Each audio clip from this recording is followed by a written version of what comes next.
आप तमामी हाज़रीन नाज़रीन व सामईन का खैर मकदम है आपके अपने ही YouTube channel A to Z info पर। दोस्तों, आज हम डिस्कस करेंगे सहायक उर्दू अनुवादक जो आपका 28 फरवरी को एग्ज़ाम होने वाला है, उसके हवाले से कुछ इंपॉर्टेंट क्वेश्चंस होंगे। एग्ज़ाम पैटर्न के होंगे, ये 15 क्वेश्चंस होंगे जिसमें आपके जीके और उर्दू हिंदी के इस्तिलाहात प्लस उर्दू क़वायद के क्वेश्चंस होंगे। तो चलिए क्वेश्चन स्टार्ट करते हैं। पहली बार चैनल पे आए तो चैनल को ज़रूर सब्सक्राइब करें, दोस्तों को शेयर करें ताकि वो लोग भी इस वीडियो से फ़ायदा उठा सकें। और ये लिंक, ये जो PDF है वो ऑलरेडी जो ग्रुप में है उनको ये PDF शेयर कर दिया जाएगा, या फिर आप लोग भी नीचे डिस्क्रिप्शन बॉक्स में आपको वेबसाइट का लिंक मिल जाएगा, वहाँ से जाके आप इसे पढ़ सकते हैं। इसका आंसर सहित वहाँ पे ये चीज़ें अवेलेबल है। क्वेश्चन हम स्टार्ट करते हैं। और बिल्कुल अगर PDF आप पढ़ रहे हैं तो यहाँ पे बिल्कुल जो सहायक उर्दू अनुवादक के जितने भी वीडियोज़ हैं टोटल ये लिंक दिया गया है, इस पर आप क्लिक करके सारे वीडियोज़ को देख सकते हैं। चलिए क्वेश्चन स्टार्ट करते हैं। पहला जो क्वेश्चन हमारा है, आप लोग भी आंसर करने की कोशिश कीजिए। माफिया गिरोहों के ख़ात्मे के लिए बिहार में मंदरजा झेल में से कौन सा ऑपरेशन शुरू किया गया था?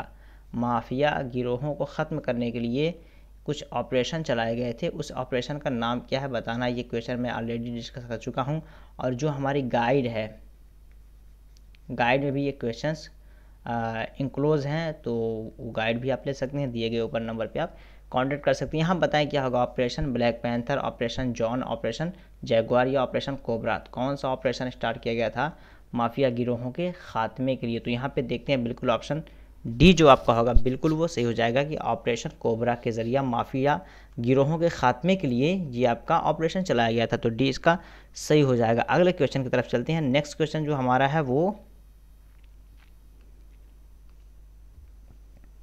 ऑपरेशन उजाला किस ज़िले में शुरू किया गया था? ऑपरेशन उजाला एक का ऑपरेशन है उजाला नाम से, इसको किस ज़िले में शुरू किया गया था? पटना, मुजफ्फरपुर, भागलपुर या फिर दरभंगा। तो क्या होगा, इसको कहाँ पे शुरू किया गया था?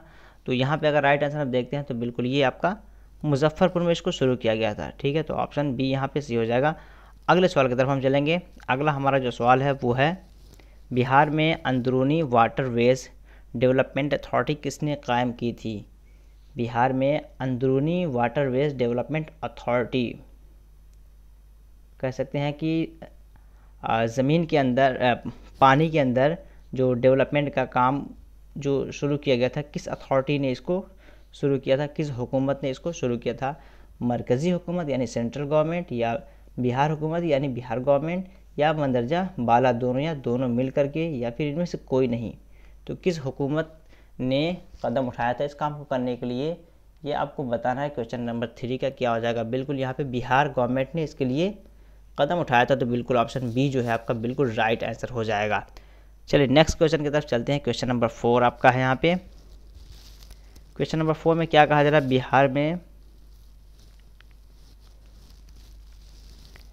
बिहार में कौन सा मकाम है जिसमें उड़ान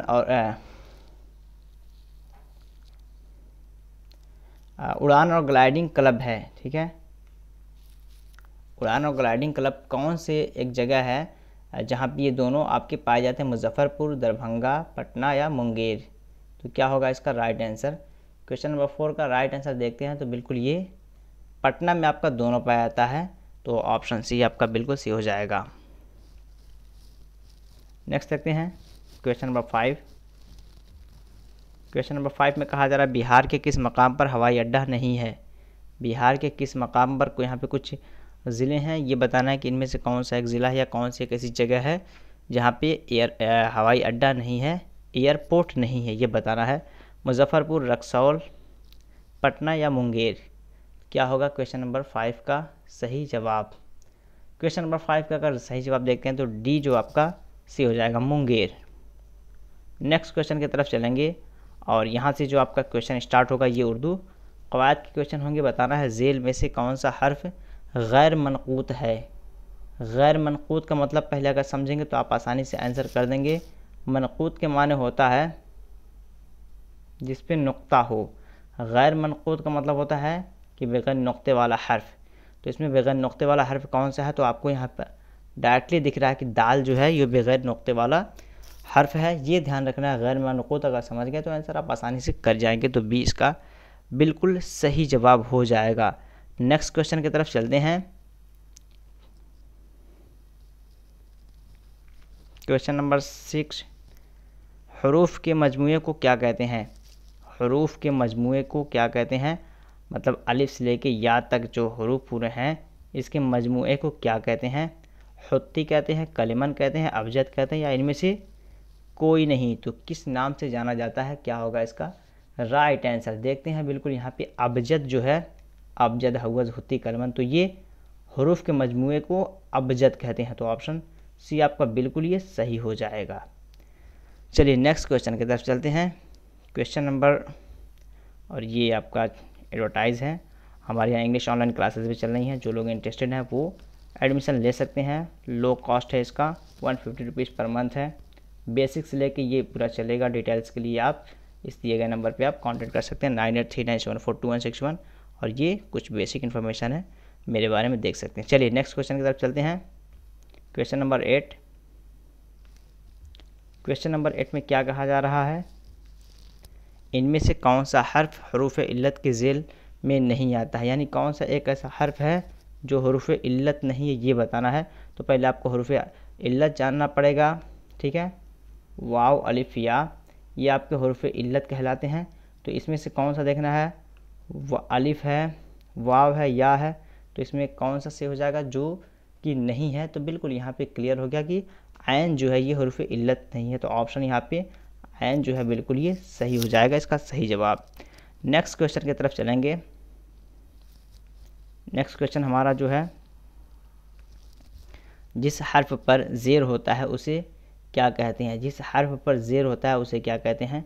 कसरा कहते हैं, एराब कहते हैं, मकसूर कहते हैं, या सभी कहते हैं? यहाँ पे कन्फ्यूजन होगा, पहले मैं आंसर बता दूँ। यहाँ पे इसको कसरा मकसूर बोलेंगे। कसरा के माने होता है कि जिस पर, कसरा के माने होता है ज़ेर। मान लीजिए ये ज़ेर है, ये ज़बर है, ये पेश है, तो इस ज़ेर को जो बोलेंगे वो कसरा बोला जाएगा। लेकिन जिस हर्फ पे ज़ेर हो उसको मकसूर बोलेंगे, यानी कसरा दिया हुआ हर्फ। तो इस वजह से आपको ये ज़हन नशीन रखना है कि जिस पे जिस तरह सवाल हो उसके हिसाब से आपको आंसर करना है। तो यहाँ पे सी जो है आपका बिल्कुल सी हो जाएगा। अगले सवाल की तरफ चलते हैं। क्वेश्चन नंबर 10 पे है। 10 में कहा जा रहा है, दर्ज झेल में कौम की जमा कौन सी है? दर्ज झेल में कौम की जमा कौन सी है? कौमें, अक़वाम, कौमों, या क़ुयूम? तो क्या होगा? दर्ज झेल में कौम की जमा, बिल्कुल यहाँ पे अक़वाम जो है आपका बिल्कुल राइट आंसर हो जाएगा। नेक्स्ट क्वेश्चन देखते हैं, और ये फिर आपका आप जो इस्तिलाहात हैं उर्दू और हिंदी के ट्रांसलेशन से भी कह सकते हैं। यहाँ से क्वेश्चंस कुछ हैं। राष्ट्रवादी का उर्दू अनुवाद क्या होगा? राष्ट्रवादी का उर्दू अनुवाद क्या होगा? कौम परस्त, हुकूमत, एलानिया, या इत्तेहाद? तो यहाँ पे बिल्कुल कौम परस्त को राष्ट्रवादी बोलते हैं। तो बिल्कुल यहाँ पे ए जो है इसका सी हो जाएगा। नेक्स्ट क्वेश्चन की तरफ चलते हैं। क्वेश्चन नंबर 12 है। इसमें कहा जा रहा है, सर्वाधिक का उर्दू अनुवाद क्या होगा? सर्वाधिक एक वर्ड है, इसका देखते हैं उर्दू अनुवाद क्या होगा। सबसे कम, सबसे ज़्यादा, बहुत कम, सभी, क्या हो सकता है? सर्वाधिक का मतलब होता है सबसे ज़्यादा, ठीक है। तो आपका बिल्कुल यहाँ पे ऑप्शन जो बी है वो सही हो जाएगा, सबसे ज़्यादा। नेक्स्ट क्वेश्चन की तरफ चलते हैं। Question number 13। क्वेश्चन नंबर 13 में कहा जा रहा है, सर्वश्रेष्ठ का उर्दू अनुवाद क्या होगा? सर्वश्रेष्ठ का उर्दू अनुवाद क्या होगा? अजीम, कबीह, रहीम, या रईस? क्या हो जाएगा? रईस मालदार को कहते हैं, रहीम रहमदिल को, कबीह माने बदसूरत कह सकते हैं, या ख़राब के माने में, अजीम माने होता है सर्वश्रेष्ठ। ऑप्शन ये जो है इसका बिल्कुल सही जवाब हो जाएगा। चलिए नेक्स्ट क्वेश्चन की तरफ चलते हैं, और आज का ये लास्ट सेकेंड क्वेश्चन होगा। और पहली बार चैनल पे आए हैं, इस तरह के वीडियोस देखना चाहते हैं, दिन आपके पास कम है, तो आप ज़रूर चैनल को सब्सक्राइब करके रखें। और इसके बाद फिर आपका जो पीटी एग्ज़ाम के बाद आपका जो मेंस होगा उसकी भी यहाँ पे तैयारी कराई जाएगी, उर्दू, हिंदी, इंग्लिश तीनों लैंग्वेज को ट्रांसलेशन के सहित। इसलिए कि पीटी के बाद मेंस निकालेंगे, तभी आपका कहीं ना कहीं अपॉइंटमेंट हो पाएगा। तो मेंस में आपको तीनों लैंग्वेज पे कमांड हासिल करना पड़ेगा, उर्दू, हिंदी, इंग्लिश, जो कि आपको यहाँ से प्रिपरेशन कराई जाएगी। तो मेंस के लिए आप कांटेक्ट कीजिएगा ज़रूर दिए गए नंबर पे। तो स्थानांतरण का उर्दू अनुवाद क्या होगा? मकाम, हौसला, मुंतकली, या कब्ज़ा? तो क्या होगा स्थानांतरण का उर्दू अनुवाद, ये बताना है। क्वेश्चन नंबर 14, और आज का लास्ट सेकेंड क्वेश्चन होगा ये। चलिए यहाँ पे देखते हैं, तो बिल्कुल मुंतकली इसको कहते हैं और अंग्रेज़ी में इसको बोलते हैं ट्रांसफ़र। ठीक है, ट्रांसफ़र होता है मुंतकली उर्दू में, स्थानांतरण इसको कहते हैं। यानी स्थानांतरण मतलब क्या होता है, एक जगह से दूसरी जगह कोई चीज़ ले जाना, उसी को उर्दू मुंतकली और ट्रांसफ़र अंग्रेज़ी में बोलते हैं। तो ये आपका सी जो बिल्कुल यहाँ पे सी हो जाएगा। और लास्ट क्वेश्चन देख लेते हैं आज का जो लास्ट, तरमीम का हिंदी अनुवाद क्या होगा। तरमीम का हिंदी अनुवाद बताना है कि क्या होगा। ऑप्शंस यहाँ पे जो दिए गए हैं, परिवर्तन है, संशोधन है, तहरीर है या समकक्ष। तो 15 का क्या हो जाएगा। तरमीम आपका जहन थोड़ा बहुत जो जाएगा वो परिवर्तन के जानिब भी जाएगा, लेकिन संशोधन यहाँ आपका बिल्कुल सही हो जाएगा। तरमीम मतलब किसी चीज़ में कोई गलती हो तो उसको सुधार करना, तो ये संशोधन आपका यहाँ पे बिल्कुल सही हो जाएगा। तो ये कुछ 15 क्वेश्चंस रहे, और पहली बार चैनल पे आए हैं तो सब्सक्राइब करके रखें।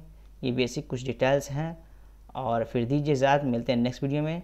तब तक के लिए हैव अ नाइस डे, अल्लाह हाफिज़। डिस्क्रिप्शन बॉक्स में आपको मिल जाएगा टेलीग्राम का लिंक, वहाँ से आप ज्वाइन हो सकते हैं फर्दर इन्फॉर्मेशन के लिए। और डिस्क्रिप्शन बॉक्स के अलावा आप जाके प्लेलिस्ट पे प्रीवियस वीडियोस को ज़रूर देख सकते हैं, इस पर बहुत सारे वीडियोस बनाए जा चुके हैं, उन्हें आप देखें और अपनी तैयारी अच्छी करें। बेस्ट ऑफ लक, अल्लाह हाफिज़।